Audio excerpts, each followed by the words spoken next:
What is happening, everyone? Welcome to the Crafty couple here on Cockney Red 99. I am today joined by an amazing new guest, just to get a bit of perspective outside of the Premier League viewpoint from One Rovers Vlogs, Charlie Hayne. Charlie, mate, how you getting on? Yeah, I'm good, man. Cheers for having me on. Much appreciated.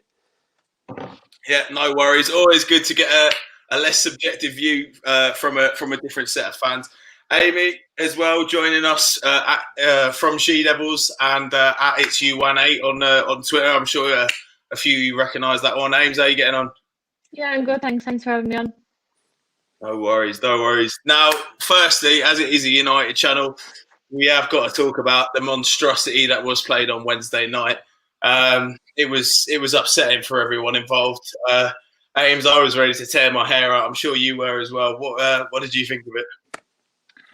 Yeah, it's just one of those games. Like, we always struggle against those teams that sit back. Anyway, we can't break them down. They do need the intelligence on the pitch. So we do need like a Donny and we do need a Mata on the pitch, and he didn't have either of them, and he brought Donny on way too late, I think. So it's just one of those things. I think the midfield as well, it was just too slow. I think having Matic in there, it was poor enough. You would have rathered Fred in there with Pogba. So it's just one of those things. Like, I suppose he kind of has to learn from these ones. Like, they just struggle to break these teams down. So I wasn't expecting a high score from them, but I wasn't expecting them to play that bad either. So yeah, it was bad.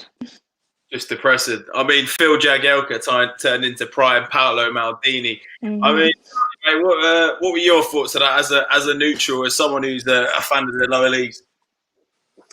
Yeah, I mean, I was surprised at United. To be fair, I thought they looked like out of ideas. To be honest, there was no one apart from Bruno, and obviously Pogba was sat way too deep. One of your most creative players, and yeah, it was just slow. There was no energy, there was no ideas. There wasn't really a game plan. I would have said, looking at it as a neutral, and yeah, obviously the defending was terrible. Terrible. It was terrible. We did look more open than a Scouse lady after a couple of Jaeger bombs. We will say that one for sure. We move on anyway. Look, Ames, I've just got to ask the question before we look at the fixtures. Is 21 coming? It's going to be Where's tight. the positivity here? Come on, 21's coming. Fuck, I think if we can keep up consistency, especially our away form is really good. But if we can bring that into our home form, I reckon we will be able to keep up. And it could come down to the last couple of games, but I think it will be tight with City, to be honest. Yeah, tight with City. Let's move into the fixtures for the weekend. We do start on tomorrow at the 12:30. No Friday night game, which is a bit annoying, to be honest, because it's something to do on a Friday night in the midst of a global pandemic and a lockdown. But we move forward, and we've got Everton versus Newcastle to start us off. I mean, I think we all see Mr. T-Rex hands Jordan Pickford's absolute calamity against Leicester. I did see it on the replays afterwards. How he's still England's number one, no one will know. And they're at home to Newcastle, and they're 6 points off relegation. No win in 9, and Steve Bruce looks like he's on the chopping board. Charlie, mate, how are you seeing this one going out? Is Brucey gonna, prove his haters wrong, or is Carlo gonna get a nice win and probably change the goalkeeper for the game?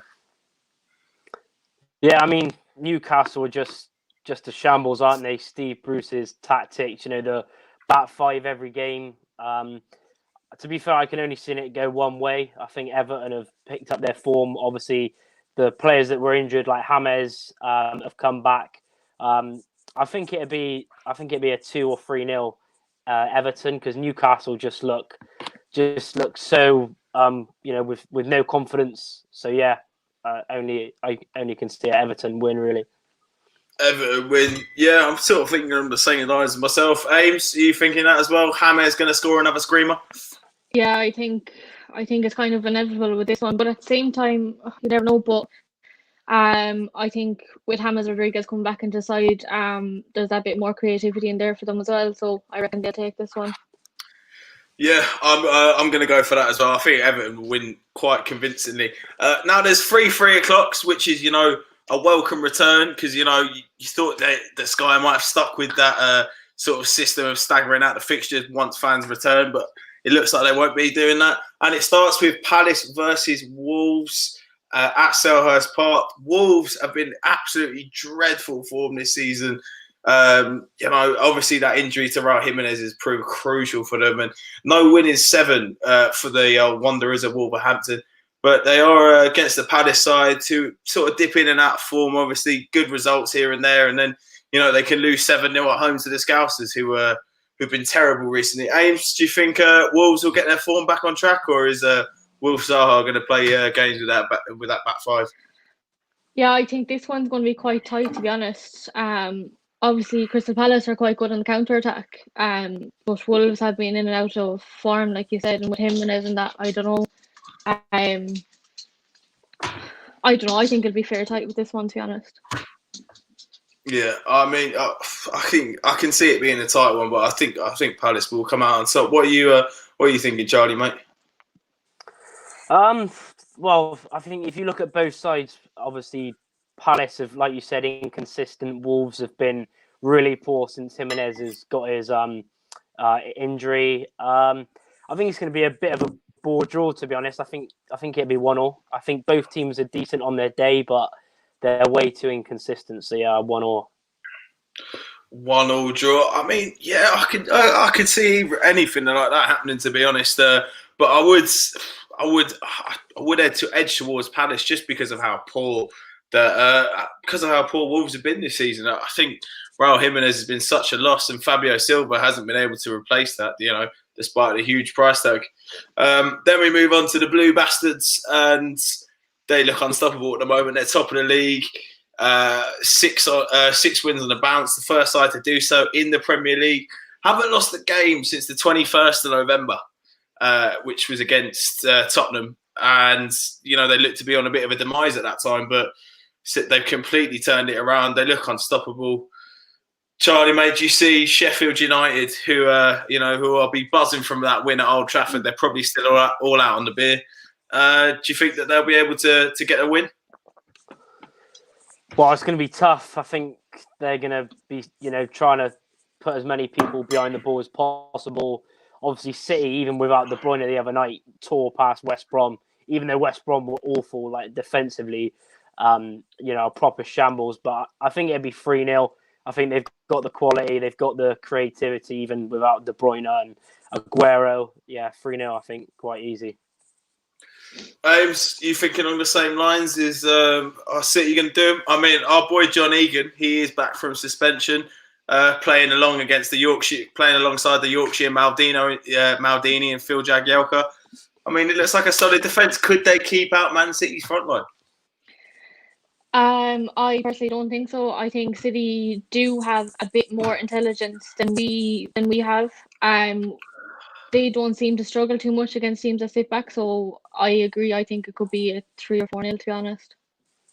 3 or 4-0. I mean, my head says to agree with you, but when does your head ever make a good decision? So I'm gonna say 1-0. I'm gonna say Phil Jagielka is going to get a dodgy, scrappy header, and it's going to be 1-0, and the Yorkshire Maldini will be celebrating. We move on to a relegation 6-pointer then as well within the 3 o'clocks. West Brom, Fulham. Fulham are looking a good side at the minute, to be honest. They seem to have bounced back a bit, and West Brom have got Big Sam. So, I mean, that says it all, to be honest. Ames, what are you thinking? West Brom or Fulham, who's going to get the win here? It is at West Brom as well. Yeah, I think this one as well might be a bit tight because Fulham, like you said, they are finding a bit of form at the moment. But I think West Brom might edge this one, to be honest. West Brom to edge this. As well. Big Sam Allardyce getting it in there with Robert Snodgrass as well in on loan. What a Sam Allardyce signing that is. Charlie, what are you thinking, mate? Is a West Brom going to do on here? Get an advantage in the relegation battle? Well, I don't know. After the other night, that defending, I don't think they deserve to be in the Premier League. To be honest, the defending was worse than League One, which division I'm in. But I think Fulham have got the quality. They're struggling to score goals at the moment, even though they are playing some good football. Seem to rejuvenated under Scott Parker. I'm going to go for a 2-0 Fulham win. 2-0 Fulham, getting a massive away win there for old Scotty Parker. And hopefully he won't be doing another Streets tribute act in one of his interviews afterwards. We move on then to the main event of what I would say the main event of the weekend is anyway, and the main one that me and Amy give most of a shit about. And it is, we are travelling to Banter FC at the Emirates Stadium. And we need to bounce back after a horrendous result at Old Trafford against Sheffield United. And hopefully Banter FC can do it for us. We actually, I was looking up there, we haven't beaten Arsenal in 2 years now. The last time we beat Arsenal was in the FA Cup when Alexis Sanchez, of all people, had probably the best game of his United career. That wasn't very hard for him to have the best game of his United career. He only had about 4. But he performed that night, and we actually tore him apart at the Emirates. Jesse Lingard moonwalking away as well. So we haven't done it there for a while, and we absolutely have to do it there. Firstly, I'll come to the neutral perspective and see whether he thinks we can do it. Charlie, mate, what are you thinking? Yeah, well, it's going to be a tough game. I think both teams, obviously United had the loss against Sheffield United, but both teams on pretty decent form. But obviously, like you said, United haven't got the best record away. I remember last year, I think Shaw... Oh, no, we have got the best record away currently. We're 17 unbeaten away. Don't let that one slide. We're doing all right away from home. It's at home we're shit, Charlie, mate. Yeah, true. And obviously you're unbeaten in a calendar year, is that right? Away from home? Yeah. Away from home, no. Whoa, in a whole year. Yeah. So I'm not sure, to be honest. Obviously just because I'm on a United channel, I'm going to go for a United win 2-1.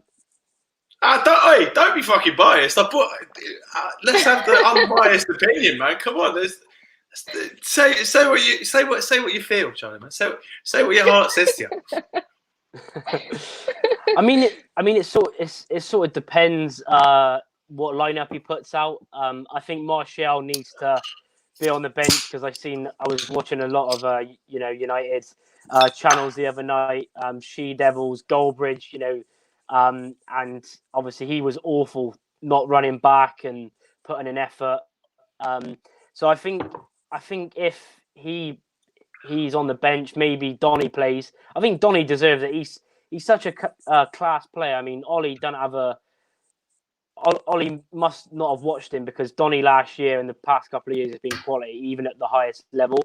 So I think Donny needs to play. And I think if Lindelof plays with Maguire, I think you'll lose. But if Bailly is fit, then I think you'll win. So that's sort of my opinion on it. It sort of depends which two centre backs line up. Yeah, I mean, I'm in a lot of agreement with you there, to be honest, Charlie, mate. Abe's my favourite sheet ever. What are you thinking? Yeah, I'm actually quite confident for this one. I think they need to redeem themselves after the last game against Arsenal. So I think he might set up quite strong. Hopefully... In terms of your setup, what are you going for in terms of his starting 11? Right. I would rather him play Bailly at the back, but I don't think he'll be fit. So he'll probably go De Gea, Wan-Bissaka, Lindelof, Maguire, Shaw. I'm thinking he might play the diamond. So McTominay, Fred off to the right, Pogba off to the left, and then Bruno, Rashford, Cavani up front. Do you know, I hadn't thought of that as a possible lineup, to be honest. I'd kind of forgotten about the diamond. The last, which was actually the formation we did play when we actually won there last time. It was actually Lukaku and Sanchez up front, though. How times do change. That is an amazing one. I mean, I am in complete agreement. When you talk about Shaw there, Shaw has looked very good when he's come back in the last few games, but I don't think. I think out of all of our 11 on Wednesday, I think Teller's probably had what was one of the better performers, to be honest. Yeah, I agree with you there, but I just think with his crosses, you need to have Cavani at the end of them. There's no point having Martial in there at the end of Teller's crosses because it's going absolutely nowhere. Yeah, but we're starting Cavani. Is there? I personally would start Shaw, but is there not a case to start Tellers against Arsenal? I don't think he's really put much. He's done much wrong to be dropped out of the team, to be honest. Yeah, well, from a defensive point of view, that's why I would put in Shaw. I think Shaw's a bit better defensively. Which he's actually picked up his game massively going forward. But just from a defensive point of view, I'd play Shaw. Fair enough. Yeah, no, I get that. I mean, the diamond. I hadn't considered that as an option. That's just sort of opened my mind a little bit more. That is, I'm excited for the game tomorrow night. My brother-in-law is an Arsenal fan, so I'm hoping we can do them, and I can have some bragging rights in and amongst the family household. Right, in terms of our score predictions, Charlie, mate, you said 2-1 earlier. Have you swung? Has your mind changed in the last few minutes after our in-depth discussion on what could happen? No, I think I'm going to stick with it. I think United need to bounce back, and I think they will. And yeah, I'm going to stick with that 2-1 prediction. Who are you going for scoring, mate? For United, I'm going to go for Bruno and Cavani, and for Arsenal, I'm going to go for Pepe because he scored against you in the last home game they played you. So Pepe for Arsenal. Oh, was that game? Actually, that was horrendous. Amy, what are you going for in terms of our scoreline tomorrow? Are we gonna absolutely swipe these lot to one side, or are they going to put up a big challenge for us? I think they have a lot. They need to redeem themselves. They're going to be hanging their heads in shame after that Sheffield United game. So I think they're going to go out to prove a point. So I'm going to go 3-1 United, and I think we're due a penalty. So. Do you know what? Yeah, we are due a penalty. We are definitely due a penalty. I mean, and no better place to get it, and just see all of them not go into meltdown. Essentially, I mean that'd be a perfect dream. I think we could all agree on that, no problem whatsoever. I'm going to go for a 2. Yeah, I'm going to agree with you, Charlie, man. I'm going to go for a 2-1. I'm going to say it's going to be very nervy, though. I don't think it's going to be a comfortable one. And I think it'll be decided late on. As we move on from the main event of the weekend, where it all just starts to go downhill, as most weekends do after United play, because there's nothing else to look forward to in the midst of a national lockdown. And we move on to the 8 o'clock game, which is Southampton versus Villa. Both in around the same position in sort of the mid-table area. Villa obviously have a couple of games in hand because they had that massive COVID outbreak. They had to play the Aston Juniors, where Klopp decided to play a full-strength side against a few 15-year-olds. A bit harsh, but, life goes on. And Southampton, a good side with Hasenhüttl, but they haven't had a win since that brilliant one against the Scousers, where Gary Neville was celebrating whilst watching Boris Johnson plunge us into a third lockdown. And it's going to be a tight game. Obviously, they were unlucky against Burnley. Villa. I didn't watch the game because it was on the same time as United, on the same time as Chelsea. And I watched Chelsea 0-0 against Wolves. I think a lot of people did and regretted that one immediately. But Burnley came back and won 3-2. I don't think Burnley have ever done that in their history, so no one expected that. And Villa will be looking for a massive result down on the south coast. And will they get it, Charlie, mate? Will they? Yeah, I think they'll bounce back. They got the quality. Grealish is having a class season. They got Watkins. Obviously, Saints, like you said, they had that. They also had a COVID outbreak as well. They've only played the 3 games in a month and a half or so. So yeah, I think Villa bounced back 3-1 Villa. 3-1 Villa. I mean, I'm hoping Grealish and Watkins can keep up their scoring form as I've got them in my fantasy team. Amy, will they? Yeah, I mean, I think it'll be tight. They're two good attacking sides, like so. But I reckon with the break that Villa have had, I reckon they could snatch this one. Yeah. Going for a Villa win as well. I'm going to go for a draw myself. We move on to Sunday. Got the early kickoff, 12 o'clock, and it's Thomas Tuchel's. I mean, the Wolves game was his first game, but he only had one training session with the side. So, is it really his first game? I feel like he'll be more fairly judged on this game. Burnley at home. Obviously, they'll be buzzing off the back of that comeback victory against a top side like Aston Villa. And they're looking to win 3 on the bounce. I mean, it's very rare that happens for Burnley, to be honest, apart from that season a couple of years ago where they finished in the Europa League places. And I think Chelsea are in a banging trouble here with the way Tuchel set up his team. Ames, what are you thinking? Do you think Tuchel will get his first win as Chelsea manager, or is Sean Dyche going to keep this Burnley train rolling? I don't know. I think it's going to take Tuchel another couple of games to try and get the squad sorted. They were dreadful against Wolves. I don't know. I think it might be a draw. Go for a draw. I mean, there's going to be more draws than Amsterdam this weekend, by the way it's going. But Charlie, mate, are you thinking Tuchel will have got more of his game across? And obviously, look, it's obviously difficult to get a starter player across within 3 or 4 days. But do you think he'll get the win against Burnley, or is Dyche going to do it for him? I think Burnley are going to get the win. I think, like Amy said, that Wolves game the other night was a shambles. They were just so slow. Havertz looks like no confidence. Obviously, a lot of bad performances from Chelsea, so the confidence is obviously going to be low. And yeah, Burnley. I remember that there was a game at Stamford Bridge a couple of years ago. I think Burnley won it. Burnley won 3-2. it and upset. Stephen Ward scored an absolute worldie.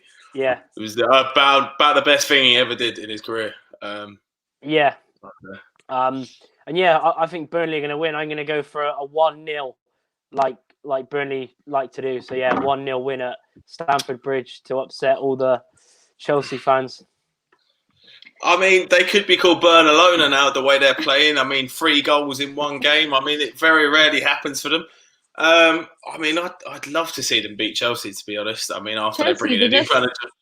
They don't have any end product. Like, they've nothing. No. Like, all the hype over Timo, and he produces nothing. Like, he can't even score a penalty. Poor old Timo Werner, man. I mean, it does... In terms of Timo Werner, I mean, what do you guys think? I mean, I see it as it reeks of Fernando Torres 2.0. A lot of people have said it. But it really does for me. Like, I remember when Torres did sign. I think when did Torres sign? Was it 2010 or 2009? I remember it. Like, I remember watching it, and his first game was against Liverpool at Stamford Bridge, I think, and it was under Ancelotti. So, and he was just absolutely awful. I don't think he scored for about 12 or 13 games. And it seems like Timo Werner is hitting the sort of same vein of form. And look, you never want to see a player just completely fail, but it doesn't seem boding well for him. I know the Premier League is a hard league, and it's hard to get into, but it shouldn't take this long either. Like, No. I mean, you say it shouldn't take that long. I mean, if you look around even our own squad, if you look at, Fred, for example, I mean, he was god-awful in his first year. I mean, there's a fan cam of me on the United stand absolutely tearing him to pieces. But he's probably one of our most solid and consistent midfielders now. So it does take time to adapt, but I feel like for a striker, it is obviously a bit different to a midfielder. Charlie, what is your sort of assessment on the Timo Werner situation? Yeah, I mean, obviously before he come, his goal scoring record was insane. He was doing well for Leipzig, Germany, always scores, and then like you said, it seems to be a thing with strikers for Chelsea. Even like you said, Torres. I remember that miss against you lot at Old Trafford was. Oh yeah, my God, where he that was rounded the hilarious. hair and then just sent it into the Stretford end. That was lovely. Yeah. That was. Oh.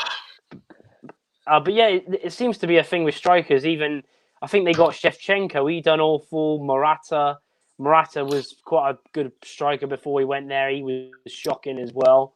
So yeah, I mean, I think as time comes along, I think he'll do well. But it might take a season just to get.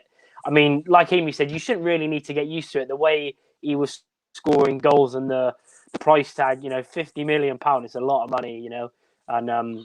But yeah, I think not in the Premier League, Charlie. Right. Down in League One, that's a whole pile of money. But the Premier League, that's your standard player these days, mate. I mean, we paid £37 million for an 18-year-old that's played about 200 minutes of football. So that is just the way the Premier League is going, mate. Yeah, the money's crazy. It never used to be like that either, did it? It used to be just normal. Even back when Ferguson, you never used to see it, but now it's just every transfer seems to be like 30-40 million on some random youngster hoping for them to do well. I think any club, when they see United come knocking, the price goes up. Yeah, well, that's the thing. Especially with everyone talks about that £80 million for Harry Maguire. I mean, there's a Man United tax and there's an English footballer tax. It's like I've always said it about Declan Rice. If Declan Rice had actually declared for Ireland like he should have and not been a traitor, backstabbing bastard, he would not be worth as much as people were touting for in terms of a 70 or 80 million pound transfer fee. You'd be talking about Rice for 30 or 40 million pound. There's always an English player tax, because everyone in the media always overhypes them, and I feel like the hype for Rice is very necessary. But in terms of Maguire had a good World Cup, and the whole country were getting tattoos of Slabhead and stuff on their feet. I've seen geezers get Magaluf and stuff. I've seen a few of them. There were some dodgy tattoos going about the place in tribute to a great man that is Harry Maguire.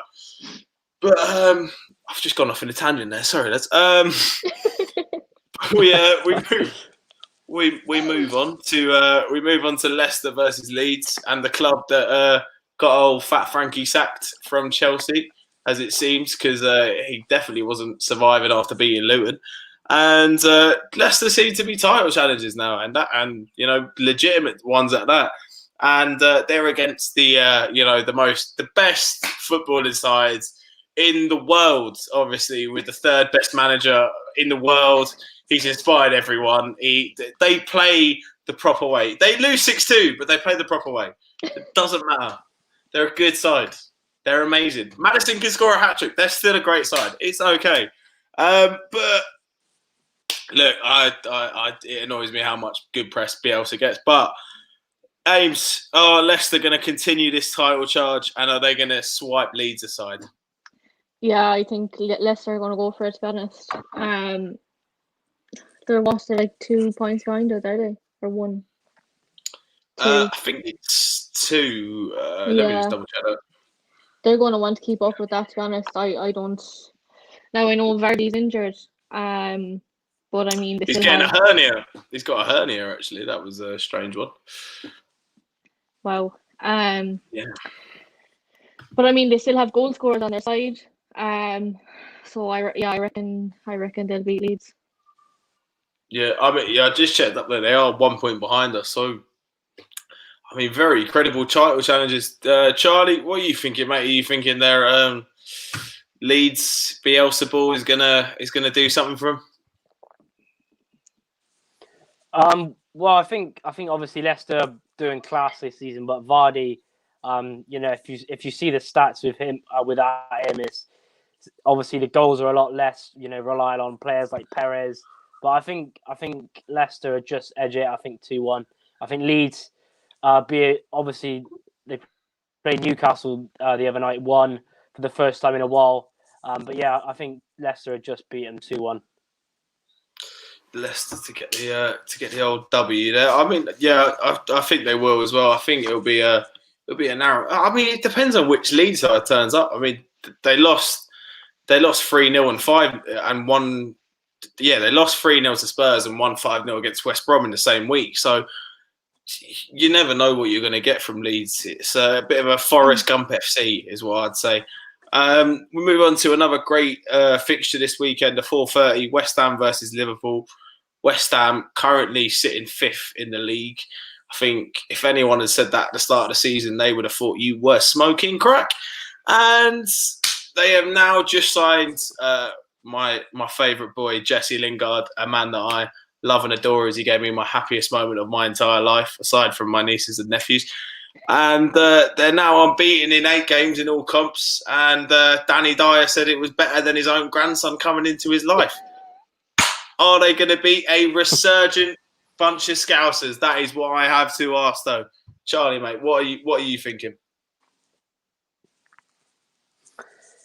I mean, before the Liverpool game, I'd have probably said West Ham for definite. I think they're really doing well under Moyes, like you said, doing well in the league.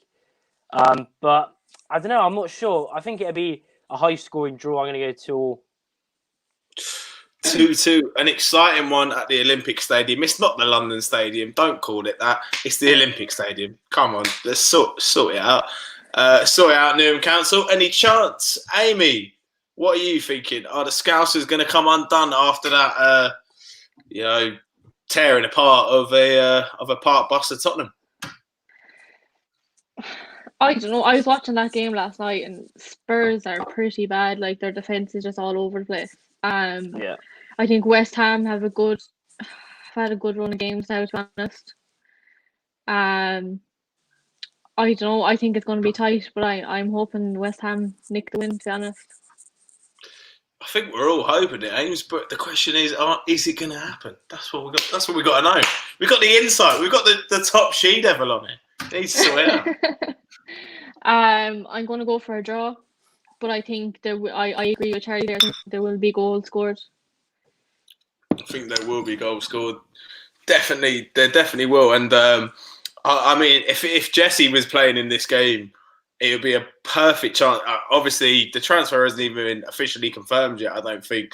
But if what a game that would have been to start his West Ham career and score a couple against the Scousers and start moonwalking in Jurgen Klopp's face. I mean, I think that is something the entire world would love to see. But I myself am going to go for a 1-1 draw, and Thomas Souček is going to get a last-minute equaliser for me and my fantasy Premier League team. And then we move on to the penultimate fixture of the weekend, which is a bit of a downer, to be honest. After a great game like that, West Ham, Liverpool, we move to Brighton versus Spurs. Graham Potter has become somewhat of a Shoreditch favourite, is what I'd like to call it. The hipsters' favourite, the Colombian roasted bean and whatever skinny frappuccino, whatever the fuck it's called these days. And he's become their favourite. They've had 3 wins all season.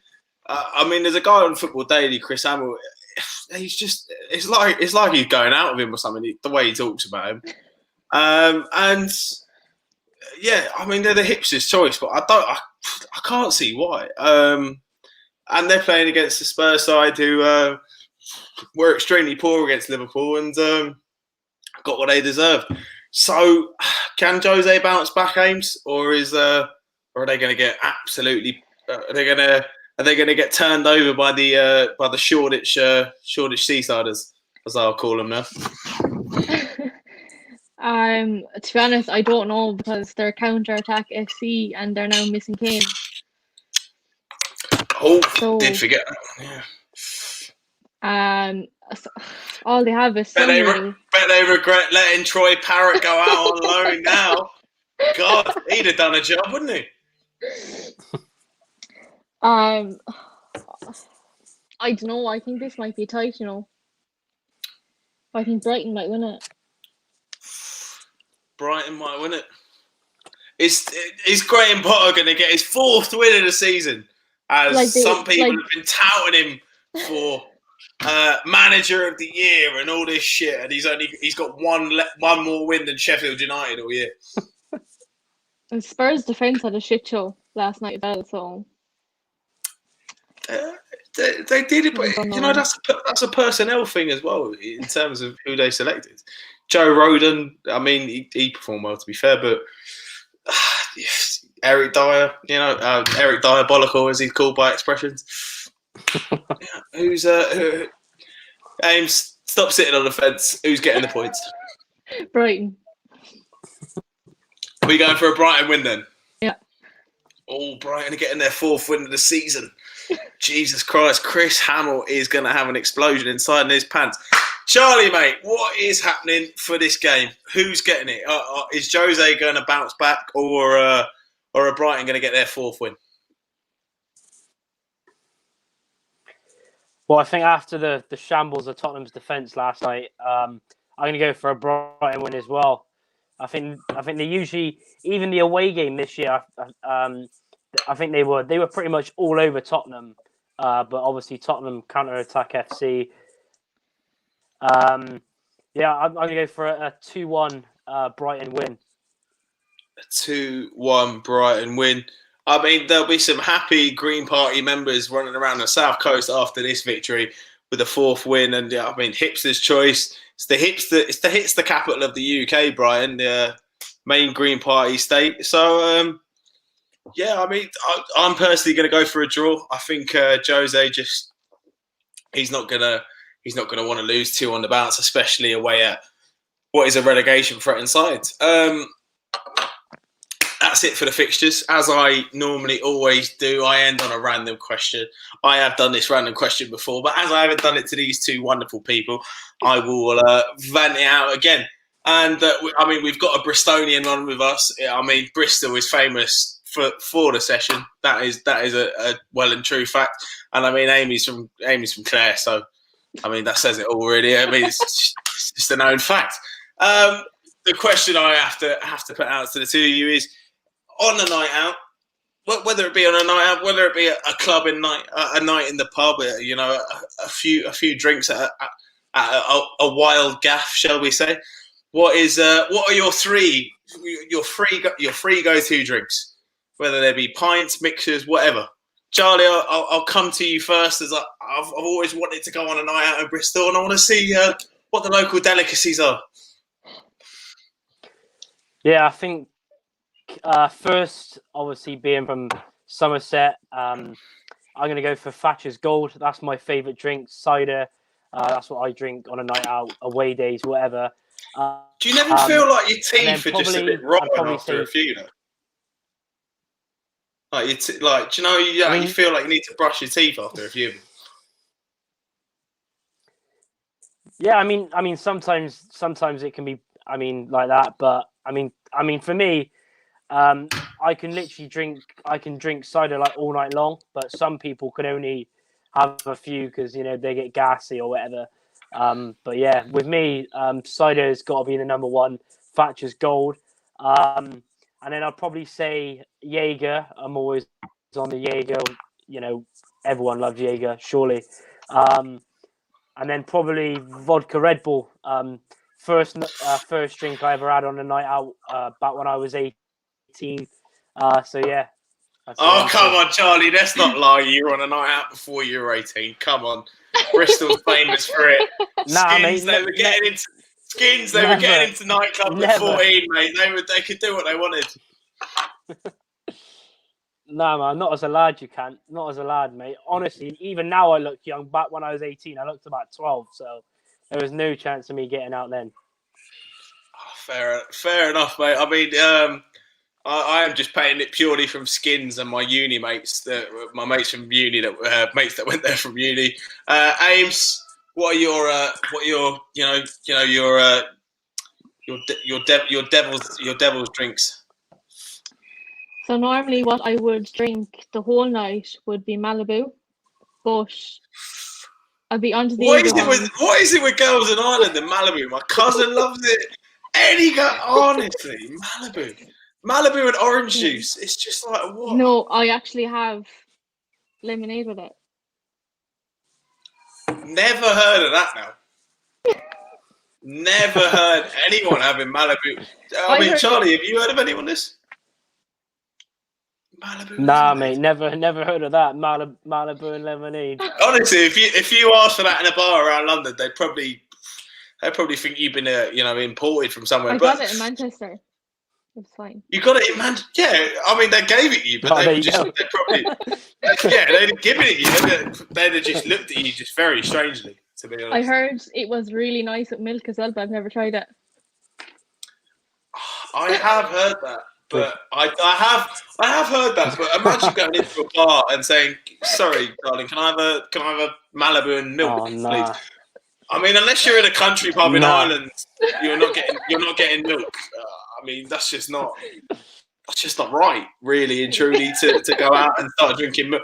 I mean, look, we've all had a few Baileys before. I mean, it's too heavy. You can't be drinking that all night. Yeah. I mean, anybody who could drink that all night, fair fucks them, because they've got a stomach made of steel. I'll have to try it and let you know. Then I'd normally hit the Jaeger bombs and The Jaegers. multiple shots of tequila rosé.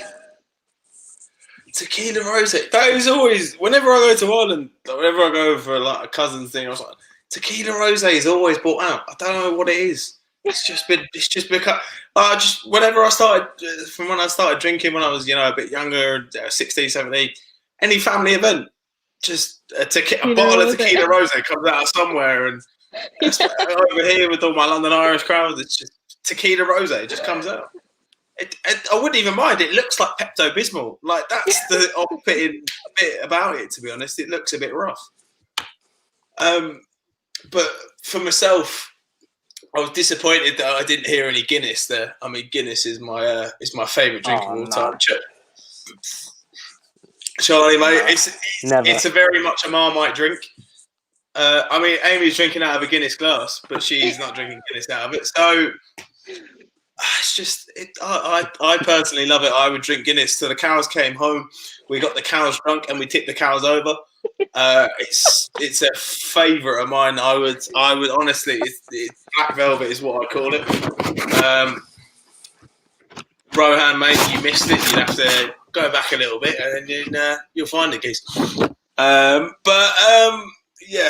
Guinness is definitely a favourite of mine. And then I'm sure you also love a baby Guinness as well, Ames. Yeah, baby Guinness is nice. Baby Guinness. Charlie, have you ever heard of a baby Guinness? Never, mate, never.